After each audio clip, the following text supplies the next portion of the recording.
감사합니다. 우리 서로 한번 인사했으면 좋겠습니다. 식사 맛있게 하셨습니까? 이렇게 한번 물어봐 주십시오.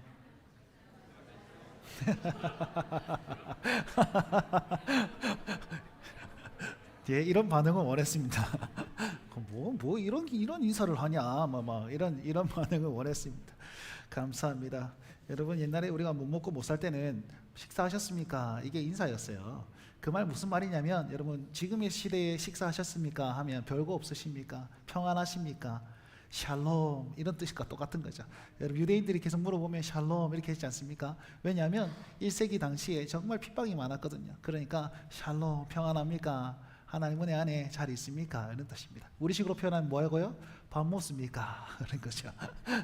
그렇게 인사해 주셔서 감사합니다. 오늘 우리 하이델베르크 교리문답 101문 102문 함께 좀 살펴보려고 하는데요. 3계명 하다가 3계명, 지난주에 3계명을 했지 않습니까? 오늘 4계명 하겠구나 했는데, 오늘 101문 102문은 3계명의 부록입니다. 부록. 3계명이 뭐였죠? 여호와의 이름을 망령되이 일컫지 말라. 자, 망령되이 일컫는 것 세 가지를 단어로 이렇게 설명했습니다. 헛되게, 거짓되게, 가볍게. 세 가지 기억하십시오. 헛되게, 거짓되게, 가볍게. 헛되게라는 말은 그냥 우상 숭배하듯이 방법이 잘못되게, 그 다음에 거짓되게, 나의 유익으로 말미암아서 나의 유익을 위해서 하나님의 이름을 망령되이 할 때, 세 번째 가볍게는요, 영광스럽지 못하게 만드는 것. 이것을 가리켜서 여호와의 이름을 망령되이 일컫지 말라 이렇게 했습니다. 그 중에서 우리가 가장 실수하는 것, 자주 이제 죄악을 범하는 것이 무엇이냐? 맹세에 관한 부분입니다. 맹세에 관한. 그래서 교리문답은요, 3계명을 얘기하고 나서 부록으로 여러분들이 맹세할 때 잘 하셔야 됩니다. 이런 내용으로 우리에게 가르쳐 주고 있습니다. 자, 맹세에 관해서 한번 보시면 왜 이런 문답이 들어왔느냐? 맹세를 남발하는 사람들과 그리고 맹세를 금하는 그룹들이 있더라는 거죠. 자, 맹세를 남발하는 곳이 어디냐? 로마 가톨릭이라고, 지금으로 따지면 성당입니다. 성당에는 그리고 맹세를 금한다라고 했던 곳은 제세례파라는 곳이 있는데, 둘 다 있잖아요. 어쨌든 말씀 안에서 있는다고 막 열심히 하고 있는데 조금 이제 애매한 부분이 있습니다. 로마 가톨릭은요, 각 영역에 따라서 성인들이 존재한다고 믿습니다. 그러니까 베드로의 덕을 받는 것, 야고보의 덕을 받는 것, 이 사람들은요, 그 12제자들이나 성인들이 이렇게 덕을 많이 쌓았잖아요. 그럼 요만큼 쌓았으면 자기 구원을 위해서 요만큼 가져갑니다. 그 남은 덕은 어떻게 됩니까? 우리가 이 성인을 위해서 기도하면 이걸 내가 받을 수 있다 믿어요. 그래서 우리가 세례명 있죠. 세례명, 그게 뭐냐면 이 성인을 위해서 기도함으로 말미암아 내가 이 덕을 빨아먹고 열심히 산다. 이런 어떤 붙여놓은 겁니다. 돈 없는 사람은 뭐고? 마니또 하나 붙여놓은 거죠.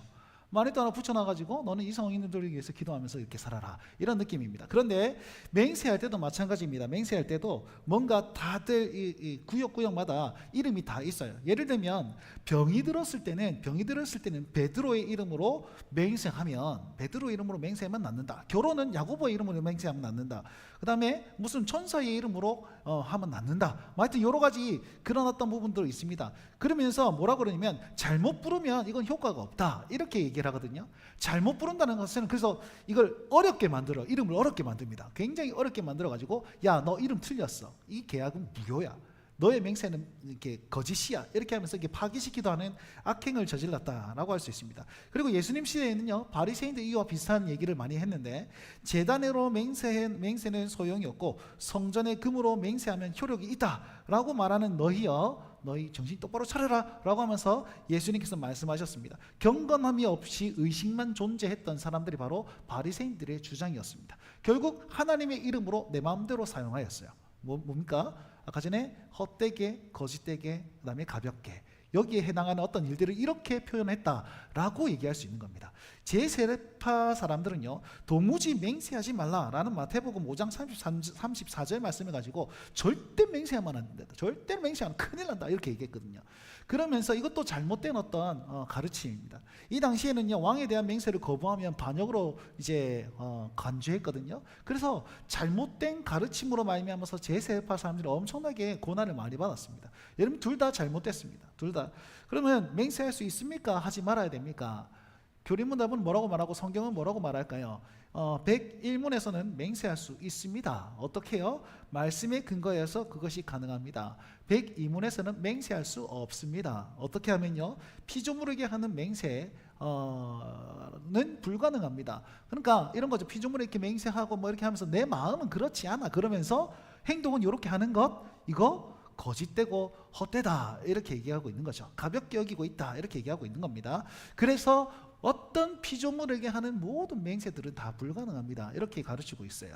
자, 101문을 한번 살펴보도록 하겠습니다. 제가 질문하면 답변 한번 읽어주십시오. 101문, 그러나 하나님의 이름으로 경건하게 맹세할 수는 있습니까? 시작.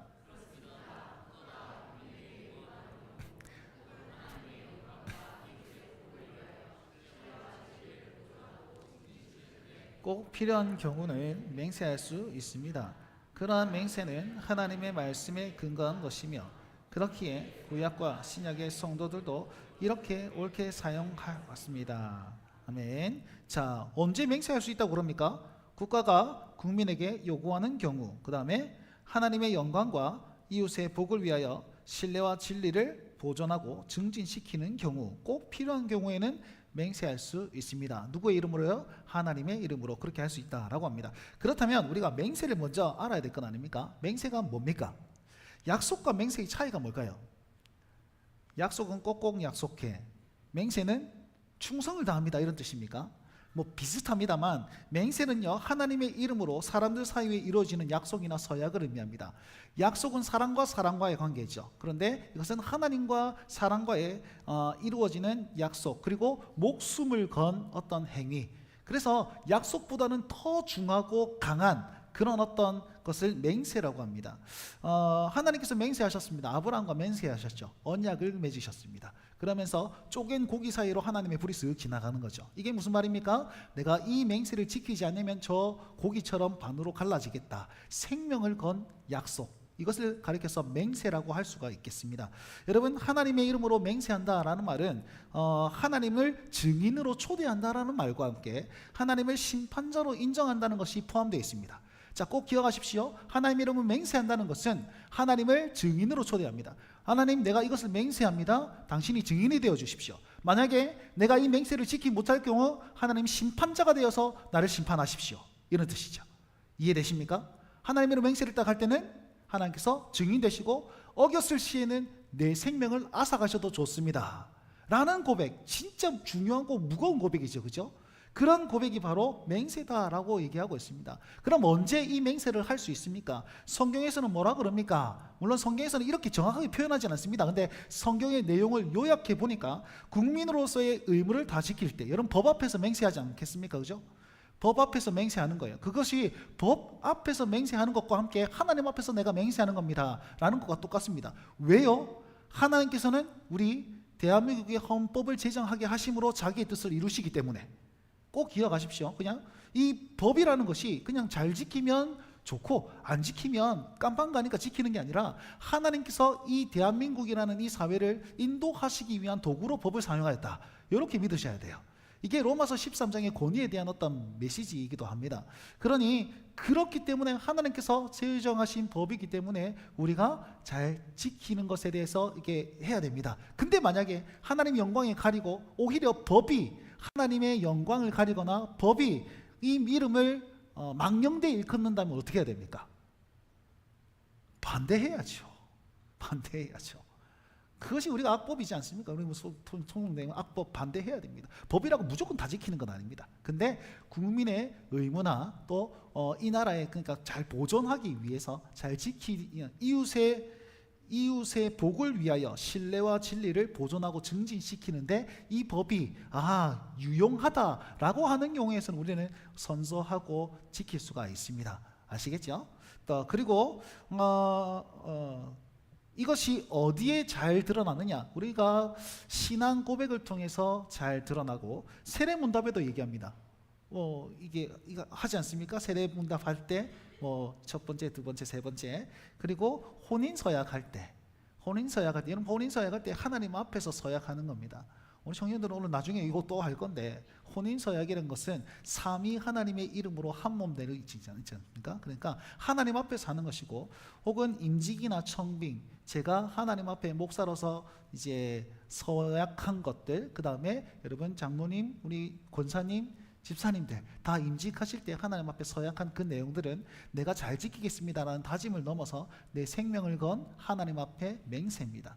그래서 이런 모든 것들을 우리가 하나님 앞에 잘 지킬 수 있어야 된다라고 하는 것이고, 자, 이 모든 것들이 어디에서 등장하냐면 예배 속에서 정말 잘 드러납니다. 여러분, 우리가 오늘 예배를 드리면서 결단하고 고백하고 이런 것들 있지 않습니까? 하나님 앞에 정말 큰 맹세를 했구나라는 생각으로 중히 여기셨으면 좋겠습니다.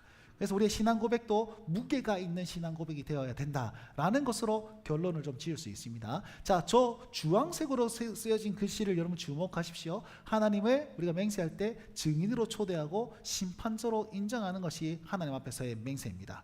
웨스트민스터 신앙 고백서 22장에는 합당한 맹세는 경건한 예배의 한 부분이다, 이렇게 표현할 정도로 정말 우리의 예배 가운데 이 맹세적인 부분들이 많이 나타납니다. 그럼 어떻게 우리가 맹세할 수 있습니까? 말씀에 근거하여서 그렇게 할 수 있다라고 교린문답엔 얘기하고 있죠. 그러한 맹세는 하나님의 말씀에 근거한 것이며 그렇기에 구약과 신약의 성도들도 이렇게 옳게 사용해 왔습니다 되어 있습니다.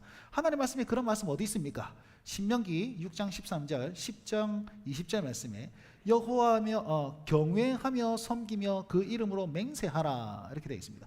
경외하다는 말은 두렵다는 말입니다. 하나님을 두려워하면서 하나님을 섬기다, 예배하면서 그 이름으로 맹세하라.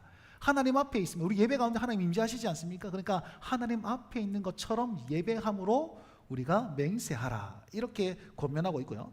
출애굽기 22장 10절에서 11절 다툼이 있을 때 여호와로 맹세할 것이요, 이렇게 되어 있습니다. 여러분, 이 말 무슨 말이냐면 이런 거예요. 만약에 상략이 원하고 치고받고 싸웠습니다. 아주 그냥 막 마구마구 싸웠습니다. 근데 둘 중에 막 싸웠다가 네가 맞니 내가 맞니 제가 맞니 얘가 맞니 하다가 갑자기 상략이가 내가 하나님 앞에 맹세하는데 내 진짜 맞습니다. 그러면 이 사람이 그러나 그럼 네가 맞다.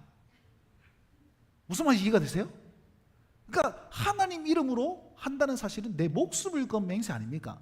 그러니까 네 목숨을 걸었으니까 그럼 네가 맞구나, 인정할게, 내가 미안하다, 이렇게 되는 거예요. 이게 굉장히 어처구니 없는 것으로 여기시는데, 그러니까 이만큼 그 사람들은요 하나님께 대한 이름의 맹세를 중히 여겼다는 것입니다.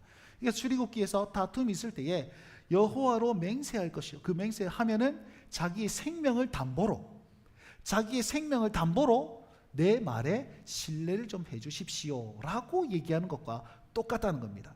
그리고 히브리서 6장 16절에도 사람들은 자기보다 큰 자를 가리켜 맹세하나니 모든 다투는 일의 최후 확정입니다 라고 얘기합니다. 구약에서도 똑같고 신약에서도 똑같은 맥락으로 이 말씀을 하셨다는 겁니다. 결국 우리가 맹세할 때에 우리에게 어떤 유익이 있느냐, 우리의 연약함이 한 타임 느리네. 우리의 연약함을 우리가 하나님께서 메꿔주시는 거예요. 여러분, 우리가 아무리 거룩하게 산 들 있잖아요. 정말 흠이 없는 사람이 있습니까? 아무도 없습니다. 누구나 흠이 다 있습니다. 흠이 다 있으면 그 흠으로 말미암아 갈등이 생길 수도 있고, 흠이 있으면 그 흠으로 말미암아 여러 가지 일들이 마구 생긴단 말이에요. 그런데 하나님께서 내 흠을 덮어주시는 거예요. 아까 말씀드렸잖아요. 우리가 둘 다 흠이 있는데 내가 진짜 하나님 앞에서 맹세하는데 이거 진짜 맞습니다, 이거 진짜 틀렸습니다 라고 얘기하면 그 나의 흠을 하나님의 이름으로 메꿔줌으로 말미암아서 이 문제의 해결적으로 나아갈 수 있는 길을 제시해주고 있다는 겁니다.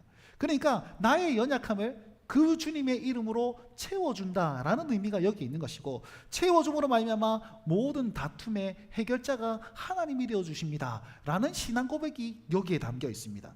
그래서요, 우리가 하나님 앞에 맹세할 수 있는 것은 하나님 주시는 선물입니다. 여러분, 제가 목사로서 자격이 있어서 여기 돼 있고 목사로서 자격이 있어서 능력이 있어서 하나님 앞에 내가 목사로 서겠습니다라고 서원하고 맹세한 줄 압니까? 하나님께서 은혜 주시고 하나님께서 역사해 주시고 연약함에도 불구하고 그럼에도 불구하고 경외하고 살라고 그 길을 불러주셨기 때문에 내가 맹세할 수 있는 것이죠. 마찬가지입니다. 여기에서도 우리 직분을 받으신 분들 다 똑같습니다. 자격이 있어서 직분을 준 게 아니라 하나님의 은혜요 선물로 말미암아서 우리에게 이것을 주셨다라고 여러분 기억하십시오. 그러니 우리가 이 맹세를 더욱더 소중히 여기면 여길수록 그 이름이 내게 힘이 된다라는 사실입니다. 이게 제일 중요합니다. 우리가 그 맹세를 소중히 여기면 여길수록 우리 이 이름이 힘이 되는 거예요. 오늘 우리가 예배드리면서 여러분 신앙 고백했던 모든 것이 여러분 힘이 될 줄 믿으시기 바랍니다. 그것이 우리의 선물입니다. 102문 한번 살펴봅시다. 성인이나 다른 피조물로도 맹세할 수 있습니까? 답을 읽어주십시오. 시작. 아닙니다. 정당한 맹세는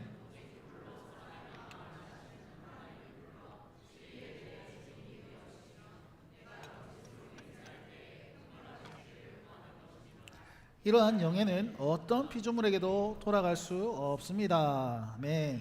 자, 저기 우리 핑크색, 분홍색으로 된 거 있죠? 증인이 되어주시며 형벌하기를 구하는 것입니다. 자, 우리의 증인이 되시고 심판자가 되시는 분이 다른 어떤 피조물이라 사람이 될 수 있을까요? 절대 그럴 수가 없다라고 얘기하고 있습니다.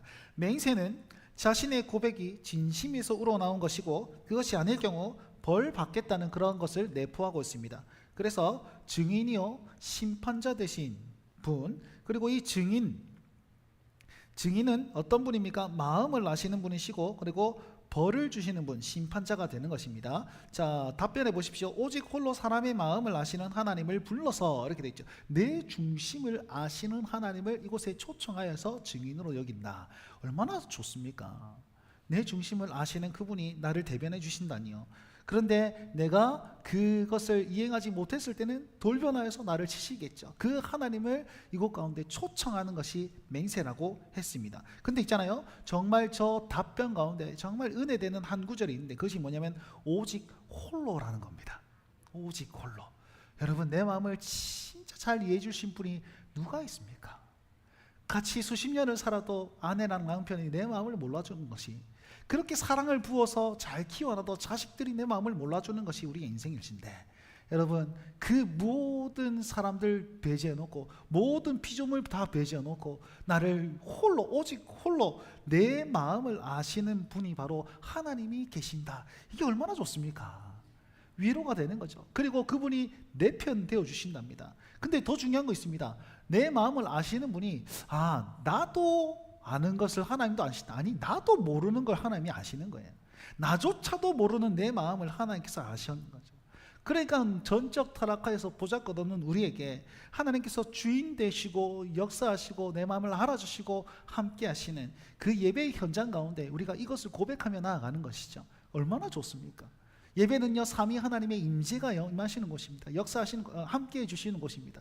근데 그 하나님이 어떤 하나님이라고요? 오직 온 천하 만물 중에 오직 홀로 내 마음을 아시는 분이 나에게 찾아오시네.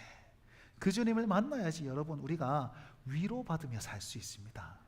그러니 꼭 이 예배 가운데 위로받으셨으면 좋겠고, 그리고 또 답변해 보시면 이렇게 얘기하고 있죠. 형벌하기를 구하는 것입니다. 형벌하기를 구한다 라는 말은 내가 약해서 약속을 이행할 수 없으니 내게 약속을 이룰 힘을 주십시오 라고 간구하는 것이자, 또 그 약속에 대한 무게감을 더 무겁게 하는 것이죠. 그 이름의 무게를 힘입어서 하나님 앞에 더욱더 이 약속을 지킬 수 있도록 채찍질 해주시는 그런 의미가 포함되어 있습니다. 보십시오. 내 생명 걸고 하나님 앞에서 약속했는데 이거 안 지키면 어째 됩니까? 무섭죠, 그죠? 이거 큰일 나는 거 아닌가? 그 두려움이 이 약속을 지킬 수 있도록 애쓰게 만든다는 겁니다. 쉽게 얘기하면. 그래서 우리가 하나님의 이름을 얘기할 때에 정말 무겁게 여기시는 그 하나님의 이름이 있기 때문에 우리는 더욱더 조심하고 또 행했을 때 최선을 다해 이행할 수 있도록 노력할 수 있도록 하나님께서 우리에게 역사하신다, 이렇게 이해하시면 되겠습니다. 자, 이때까지 했던 것 잘 기억이 안 나시죠? 그래서 제가 종합화해서 요약해 놨습니다. 이것만 다 기억하시면 아주 좋습니다. 함께 다 같이 한번 읽어볼까요? 시작. 우리는 하나님의 이름을 사용함에 있어 크고 두려운 마음을 가져야 합니다. 하지만 그 이름을 올바로 사용했을 땐 우리에겐 큰 은혜요 선물이 됩니다. 크고 놀라우신 하나님이 아무것도 아닌 우리에게 그 이름을 두려움과 감사함으로 살아갑시다. 아멘. 이거 꼭 기억하세요. 하나님의 이름은 우리에게 크고 놀랍고 두려움과 또 뭐를 주신다고요? 감사함을 주십니다. 그러니 우리가 주의 이름을 꼭 가지고 그 이름을 두렵고 또 그 이름에 감사하며 살아갈 때에 그 이름에 힘입어서 우리는 하나님 앞에 바로 살 수 있는 성숙한 그리스도인, 위대한 성도가 될 수 있을 줄 믿습니다. 우리 그렇게 살아감으로써 주님의 이름과 함께 동행하며 승리하시는 우리 성도들 되시길 주의 이름으로 축원드립니다.